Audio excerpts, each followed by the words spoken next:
안녕하세요. 책 읽어주는 여자입니다.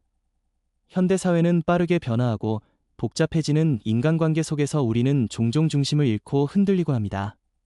이럴 때 공자와 장자의 지혜는 마치 고요한 등대처럼 우리의 길을 비춰줄 수 있습니다.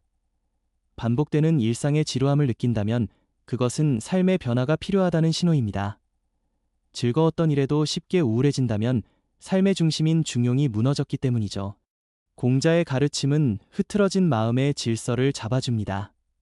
반면 장자의 철학은 삶의 무게로 인한 긴장을 자연스럽게 풀어주지요. 현명한 사람은 이 두 가지 지혜를 함께 사용합니다. 중용과 변화를 통해 삶의 무게를 분산하고 하루하루 균형을 맞춰 나가는 거예요. 그래서 오늘 우리는 흔들리는 삶을 다잡아주는 공자와 장자의 지혜를 함께 살펴볼 겁니다. 자, 그럼 지금부터 조용히 귀 기울이며 책 속으로 들어가 보시죠. 인생이란 한도 내다볼 수 없는 것, 가끔 꿈속에서 돌아가신 부모님을 만나면 깨어난 후에도 슬픔이 가시지 않을 때가 있습니다. 이 슬픔은 상실과 깊이 연결되어 있죠. 그중 가장 크고 되돌릴 수 없는 상실은 바로 죽음입니다. 한국 고전소설 심청전에도 죽음에 대한 두려움이 잘 드러나 있습니다. 심청은 아버지를 위해 인당수에 몸을 던집니다. 장자의 책에도 비슷한 이야기가 나오죠. 예라는 한 미녀가 적국에 끌려가 슬피 울다가 결국 그곳에서 호화로운 삶을 살게 되자 이렇게 후회합니다. 이런 줄 알았으면 하루라도 빨리 왔을 걸. 죽은 사람이 살아생전 자신의 집착을 후회할까요? 장자는 삶과 죽음 중 무엇이 더 나은지 우리는 알 수 없다고 말합니다. 심청도, 애씨도 실제로 두려워한 것은 죽음이나 포로 생활 그 자체가 아니었습니다. 다음에 무슨 일이 벌어질지 모른다는 것, 바로 그 무지가 공포의 진짜 원인이었죠. 세상은 불확실성으로 가득합니다. 미래를 알 수 없다는 것이죠. 지혜로운 사람은 알 수 없는 일도 있다는 사실을 압니다. 그리고 알 수 없는 일에 집착하지 않죠. 철학에서는 이것을 진지, 즉 참된 암이라고 합니다. 참된 알을 가진 사람은 억지로 옳고 그름을 가르지 않습니다. 기준에 따라 가치는 얼마든지 달라질 수 있으니까요. 반면 진지가 결여된 사람은 자신의 잣대로 끊임없이 좋고 나쁨을 판단하려 듭니다. 그로 인해 슬픔, 분노, 공포 같은 감정이 끊이지 않게 되죠. 장자 철학의 핵심은 이 판단의 기준을 내려놓는 데 있습니다. 나와 의견이 다른 사람에게 어떻게 올바른 판단을 강요할 수 있을까요? 우리는 서로 무엇이 옳은지 알 수 없습니다. 다만 장자는 아이러니컬하게도 암을 위해서는 물음을 추구하라고 말합니다. 정답을 찾기보다 해답을 찾는 과정 그 자체가 진짜 암으로 가는 길이라는 거죠. 큰 깨어남이 있어야 비로소 이 삶이 하나의 꿈임을 알게 됩니다. 작은 깨어남, 즉 지식을 통한 정답 찾기의 열망은 허무할 수 있습니다. 그런 허무한 꿈속으로 침잠하지 않으려면 우리는 끊임없이 물어야 합니다. 즉, 삶 앞에서 지혜는 알 수 없는 것에 대한 겸손한 승복과 끊임없는 질문을 통해 자신만의 해답을 찾아가는 태도에서 비롯됩니다. 가난해도 기죽지 않고 넉넉해도 더불어 살고자 하는 마음. 논어에는 공자와 그의 부유한 제자 자공의 대화가 실려 있습니다. 자공이 물었습니다. 가난해도 아첨하지 않고 부유해도 교만하지 않다면 어떻습니까? 공자께서 말씀하셨습니다. 괜찮다. 하지만 가난해도 즐거워하고 부유하면서도 예를 좋아하는 경지에는 미치지 못한다. 자공은 스승의 답변에 깊이 생각에 잠겼습니다. 그는 자신이 가난했을 때 아첨하지 않았고 부자가 된 후에도 교만하지 않았다고 자부했을 것입니다. 그런데 스승은 그보다 더 높은 경지를 말씀하셨죠. 동양 철학에서 즐거워한다는 것은 단순한 기쁨이 아니라 자신의 처지를 편안하게 여긴다는 깊은 뜻입니다. 공자의 또 다른 제자, 아내는 한 그릇의 밥과 한 표주박의 물로 누추한 골목에 살았지만 그 즐거움을 잃지 않아 어진 사람이라는 칭찬을 들었습니다. 예를 좋아한다는 것은 겉으로 드러내는 공손함이 아닙니다. 관계를 대할 때 마음속에 우월감이나 열등감이 없는 상태, 즉 나와 너가 모두 이 세상의 주인공이 되는 마음가짐을 말합니다. 교만하지 않은 것과 예를 아는 것은 다릅니다. 은근히 남을 깔보는 태도는 교만은 없을지라도 예가 없는 것이죠. 가난과 부유는 단순히 물질만을 말하는 것이 아닙니다. 큰 집에 살면서 마음이 비좁은 사람이 있는가 하면 재물은 넉넉하지만 명예에 목마른 사람도 있습니다. 우리는 무엇이 진정으로 좋은 것인지 옳은 것인지 절대적으로 알 수 없습니다. 각자의 입장과 기준만 있을 뿐이죠. 중요한 것은 이 모든 것이 세상이라는 울타리 안에서 함께 조화를 이루며 살아간다는 사실입니다. 알 수 없는 것을 억지로 알아내려 하거나 자신의 불완전한 잣대로 세상을 판단하는 삶에는 후회만 남게 됩니다. 진정한 지혜는 자신의 처지를 편안하게 받아들이고 함부로 남을 규정하지 않으며 각자의 입장을 인정하는 데서 시작됩니다. 이를 통해 우리는 비로소 삶의 무게에서 벗어나 홀가분한 내일로 나아갈 수 있게 됩니다. 성질은 안 변해도 성격은 편한다. 동양 철학에서는 사람의 성장을 두 가지로 구분합니다. 첫째는 천성, 즉 본연지성입니다. 타고난 성질이죠. 급한 성질, 느린 성질, 굳센 성질, 부드러운 성질이 여기에 속합니다. 이것은 마치 거북이가 토끼만큼 빨리 달릴 수 없는 것처럼 하늘이 부여한 것으로 쉽게 바뀌지 않습니다. 둘째는 기질지성, 즉 인격입니다. 후천적으로 길러지는 기운이죠. 이것이 바로 우리가 말하는 성격입니다. 성질은 바뀌기 어렵지만 성격은 환경과 노력에 따라 얼마든지 변화할 수 있습니다. 성격 테스트 결과가 때에 따라 달라지는 이유이기도 하죠. 인성, 타고난 성질, 과인격, 길러진 성격, 이 서로 영향을 주고받으며 만들어내는 것이 바로 인품, 성품입니다.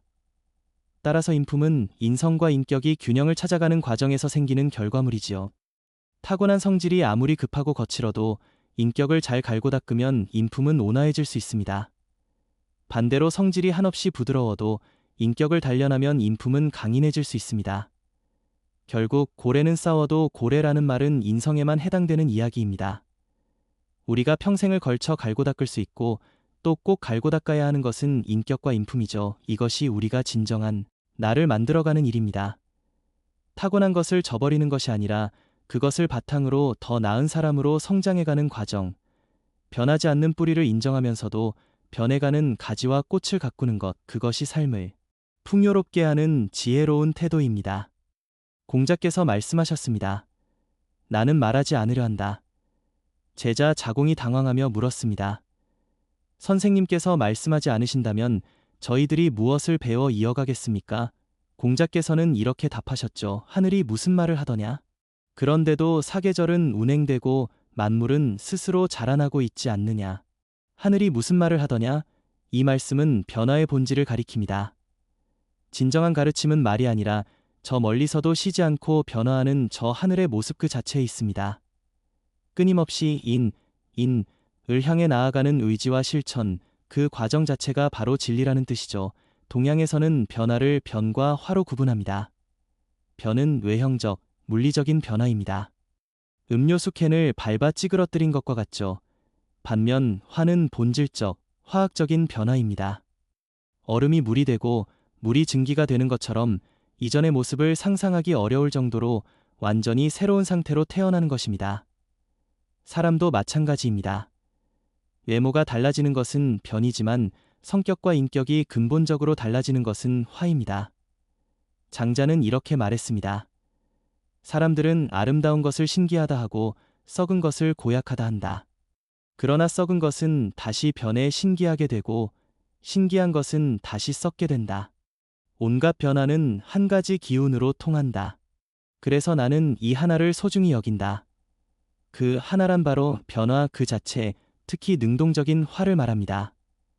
이 세상에 절대 변하지 않는 한 가지가 있다면 그것은 모든 것은 변한다는 사실뿐입니다. 지혜로운 사람은 이 변화의 강물을 긍정하고 그 흐름에 자신을 맡깁니다. 그렇지 못한 사람은 변화를 두려워하며 부정하죠. 아무리 맑은 물도 고이면 썩습니다. 아무리 좋은 인성을 타고났더라도 끊임없이 인격과 인품을 갈고 닦지 않으면 빛을 잃게 됩니다. 결국 우리가 선택할 수 있는 것은 변화의 방향성뿐입니다.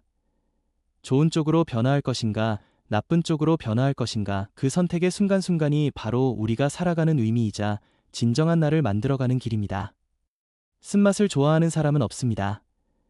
쓴 약이 병에는 좋지만 입에 쓰기 때문이죠. 마찬가지로 정문일침, 곧바로 약점을 찌르는 뼈아픈 충고, 행실에는 이롭지만 듣는 이의 귀에는 거슬립니다. 좋은 말도 3번 하면 듣기 싫다고 했습니다.